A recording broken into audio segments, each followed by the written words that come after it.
সালাম TV, the solution for humanity.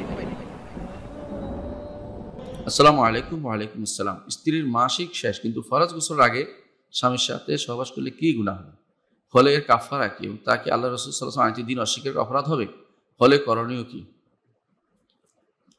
স্ত্রীর মাসিক শেষ এটা যদি আপনি বুঝে থাকেন তাহলে ফরজ গোসলের আগে স্বামীর সাথে সহবাস করলে গুনাহ হবে, এটা নিষিদ্ধ। আল্লাহ তাআলা বলছেন, ইয়াসআলুনাকা আনিল মাহিদ কুল হুয়া আদা, তারা আপনাকে প্রশ্ন করছে হায়দ সম্পর্কে, বলুন এটা নাফাকি। এই আদা অর্থ নাফাকি, এই আদা অর্থ ব্যথা নয়। এই জন্য মাঝে মধ্যে মানুষ না বুঝে কোরআন শরীফ অর্থ ভুল ব্যাখ্যা করে, যে ব্যথা না থাকলে যায় নাউজুবিল্লাহ, কখনো নয়। এটা এই আদা অর্থ অসুচি, বলুন এটা অসুচি নাফাকি। এই জন্য বলছি ইয়াসআলুনাকা আনিল মাহিদ কুল হুয়া আদা ফাতাজিলুন নিসা ফিল মাহিদ, সুতরাং মহিলাদেরকে হায়দ স্থানে যাওয়া থেকে তোমরা দূরে থাকবে, সেখানে তাদের সাথে সহবাস করবে না। ওয়ালা তাকরাবুহুন্না হাত্তা ইয়াতহুরনা, ইয়াত্তাহারনা দুটি কিরাত আছে, এখানে দুইভাবে পড়া যায়। তাদের কাছে যেও না, নিকটেও যেও না, যতক্ষণ পর্যন্ত তারা পবিত্র হচ্ছে। তো ইয়াত্তাহারনা ইয়াত্তাহারনা দুইটা কিরাতের কারণে আবু হানিফা রাহমাতুল্লাহ বলেছেন তার একটি মত হচ্ছে সবার নিকটেই জায়েজ নেই। যদি তিনি বলেছেন এটা যদি কেউ পূর্ণ সময় নিয়ে কোনো স্ত্রী মাসিক শেষ করেছে, অর্থাৎ তার নিকট যেহেতু 10 দিন, তিনি 10 দিন পূর্ণ হওয়ার পরে যদি কোনো তার মাসিক শেষ হয় তাহলে তার কাছে যাওয়া যাবে গোসল ব্যতীত। তবু এটা উত্তম নয়, তিনি এটাকে পরামর্শ দেননি, গেলে গুনাহ হবে না, কাফারা হবে না, কাফারা লাগবে না তিনি বলেছেন। অন্যান্য ইমাম বলেছেন না, কোনোভাবেই যাওয়া যাবে না, কারণ ওয়ালা তাকরাবুহুন্না হাত্তা ইয়াত্তাহারনা এটাকে তারা প্রাধান্য দিয়েছেন যে তারা পবিত্র না হওয়া পর্যন্ত তাদের কাছে যাওয়া যাবে। পূর্ণ পবিত্র হওয়া হচ্ছে যে তারা গোসল করে পূর্ণভাবে পবিত্র হবে।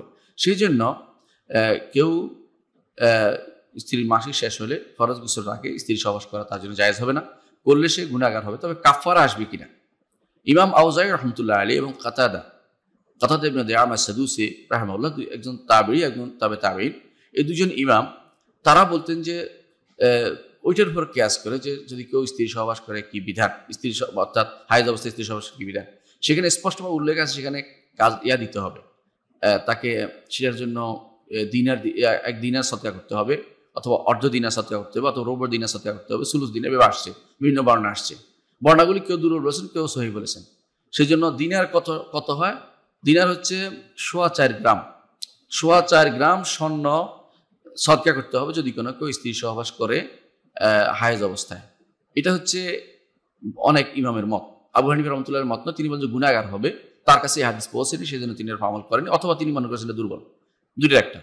তো এই যে অন্যরা যাদের কাছে হাদিস পৌঁছে তারা সহিহ মনে করেছেন, তারা মনে করেন যে এটা যদি কেউ স্ত্রী অবস্থায় হায়েজ অবস্থায় স্ত্রী সহবাস করে তাহলে এই 4.25 গ্রাম স্বর্ণ তাকে সদকা করতে হবে প্রত্যেকটি এরকম সহবাসের কারণে। কিন্তু এই মাসালা ওইটার সাথে কিয়াস হবে কিনা, কারণ তিনি স্ত্রীর হায়েজ অবস্থায় করেন নাই, এখন হায়েজ শেষ হয়ে গেছে কিন্তু গোসল করেন নাই। তো গোসল করার তার জন্য লাজিম ছিল, বাধ্যতামূলক ছিল। এখন একবার গোসল করে ফেলবেন এইরকম চিন্তা আপনার যেন না হয়, কারণ 2বার গোসল করবেন। প্রথম গোসল করবেন হায়েজ থেকে, পরবর্তী গোসল যদি সহবাসের জন্য করবেন, এটা মাসালা। এখানে কোনো অলসতা করার কোনো সুযোগ নেই। তাই আমরা বলছি এটাই যে এটা অবশ্যই নিয়ম হচ্ছে, এটা যে নিয়মটা হচ্ছে যে অবশ্যই গোসল আগে করা যাবে না। গোসল করলে কি লাগবে কিনা, কিছু কাফারা দিতে হবে কিনা, গোসল আগে যদি কেউ সহবাস করে ফেলে, গোসল আগে সহবাস করে ফেললে তার জন্য কাফারা দিতে হবে। এটা দুইজন ইমাম বলেছেন, একজন আউজাঈ এবং ইমাম কাতাদা রাহিমাহুল্লাহ, দুইজন বলেছেন। কিন্তু বিশুদ্ধ মতে সেখানে কাফারা আসবে না, তবে তাকে ইস্তেগফার করতে হবে, ক্ষমা প্রার্থনা করতে হবে।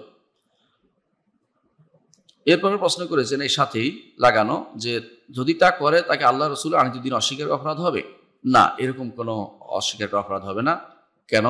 মানুষ সে অস্বীকার করে অনেক কিছুই করে না, তাবিল করে অপব্যাখ্যা করে অনেক সময়। তাই সে মনে করে যে এখন তো কোনো সমস্যা নাই, এটা তো আমি কেন সে 2বার করবে কেন, মানুষ ব্যাখ্যা করতে থাকে। ব্যাখ্যার কারণে যে কিছু করে কেউ, তাদেরকে তাকফির করা শরীয়তে বৈধ মনে করা হয় না, বরং তাদেরকে ভুল আছে সংশোধন করে দিতে হবে। এখানে 2টি মানহাজ আছে, কেউ আছে একবারে কাফের বানিয়ে দিবে, কেউ আছে জায়েজ করে ফেলবে, একবারে খারেজি মানহাজ অথবা একেবারে মুরজিয়া মাযহাব। এর মাঝখানে হচ্ছে সত্য, সেটা হচ্ছে হ্যাঁ তারা গুনাহগার, কিন্তু তাদেরকে কাফের বা দ্বীন অস্বীকারী হিসাবে সাব্যস্ত করা এটা বাড়াবাড়ি, এটা করা যাবে না।